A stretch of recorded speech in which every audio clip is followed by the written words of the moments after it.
अनोखी कहानी। कुछ कहानियां उसी रात से शुरू होती हैं। काली ठंडी रात जहां हवा अजीब सी सरसराती है। उस रात गांव की सारी बत्तियां बुझ चुकी थीं। हवा में अजीब सी नमी थी और कच्चे रास्ते पर दो दोस्त रवि और मोहन। यार आज ठंड कुछ ज्यादा ही लग रही है। हाँ, हवा भी अजीब चल रही है, सीधी नहीं घूम घूम के। इस रास्ते पर आमतौर पर लोग होते हैं, आज कोई दिख ही नहीं रहा। गांव में शादी खत्म हुई है ना, सब जल्दी घर चले गए होंगे। देख वो पुराना पीपल रात में और बड़ा लगता है। बचपन से सुनते आ रहे हैं, रात को इसके पास मत रुकना। तू भी ना हर बात में कहानी जोड़ देता है। अरे मैं तो ऐसे ही बोल रहा हूँ। फिर भी आज माहौल कुछ भारी सा है, ठंड की वजह से लगता है ऐसा। चाय की टपरी पहुंच जाए तो ठीक लगेगा। हाँ, वहां रोशनी होगी, लोग होंगे। चाय की टपरी पर गांव के कुछ बूढ़े बैठे थे। धुएं के साथ साथ पुरानी बातें भी हवा में घुल रही थीं। हमें आने में देर तो नहीं हुई ना?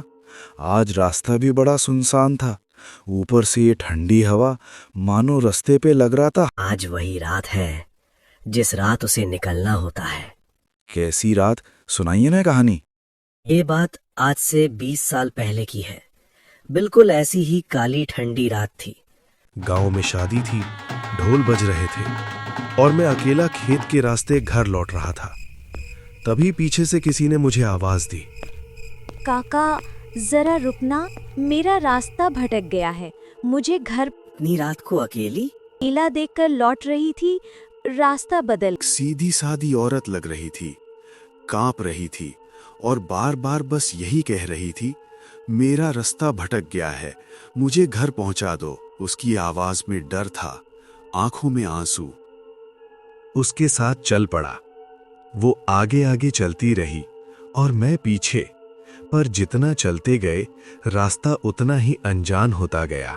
तभी मैंने देखा उसके बाल हवा में नहीं हिल रहे थे, जबकि ठंडी हवा तेज चल रही थी। और फिर उसने अचानक पीछे मुड़कर मुझे देखा। उस पल उसकी आंखें औरत की नहीं थीं, वो खाली थीं, गहरी थीं। वो रास्ता भटकी औरत नहीं थी, वो मुझे रास्ते से भटका। जब मुझे समझ आया कि वो मुझे रास्ता भटका रही हैं, तो मेरे पैरों तले जमीन खिसक गई।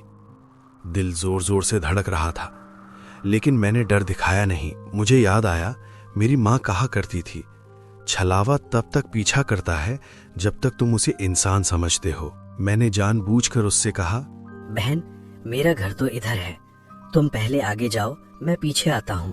जमीन से मुट्ठी भर मिट्टी उठाई और बिना पीछे देखे अपने सिर के ऊपर से उल्टी दिशा में फेंक दी।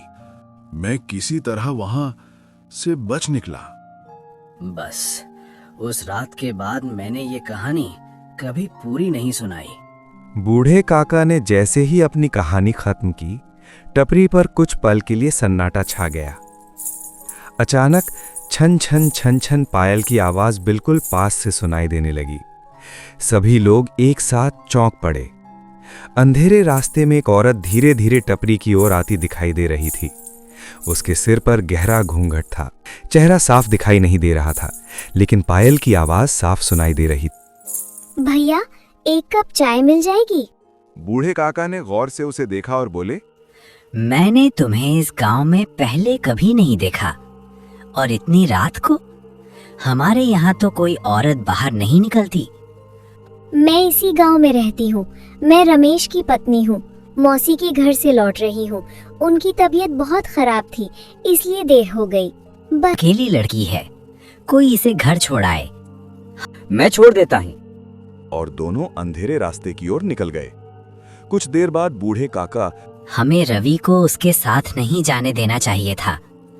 मेरा मन बहुत घबरा रहा है, कहीं वो छलावा तो नहीं थी। यही मेरा घर है। इतनी बारिश में कहाँ जाओगे? कुछ देर रुक जाओ, बारिश रुक जाएगी तो चले जाना।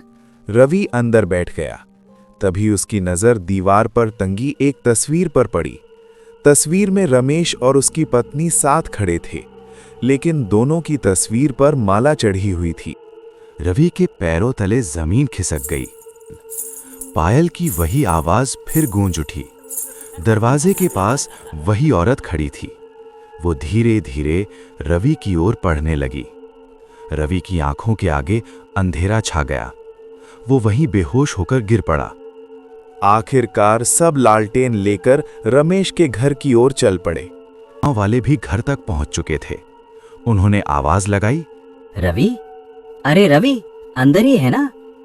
दरवाजा बाहर से खुला था। अंदर जाकर देखा, रवि जमीन पर बेहोश पड़ा था। घर में और कोई नहीं था। दीवार पर वही तस्वीर टंगी थी, रमेश और उसकी पत्नी की, जिनकी मौत 10 साल पहले हो चुकी थी। सबके चेहरे डर से सफेद पड़ गए। वे तुरंत रवि को उठाकर घर ले आए। कई दिनों तक रवि की तबीयत बहुत खराब रही। तेज बुखार में वो बार बार एक ही बात कहता, मुझे कुछ याद नहीं। बूढ़े काका अक्सर कहते, अगर हम समय पर नहीं पहुंचते तो शायद रवि आज हमारे बीच नहीं होता। वो छलावा उसे मार डालती। उस दिन के बाद रमेश का वो घर कभी नहीं खुला। रात होते ही गांव में अजीब सी खामोशी छा जाती।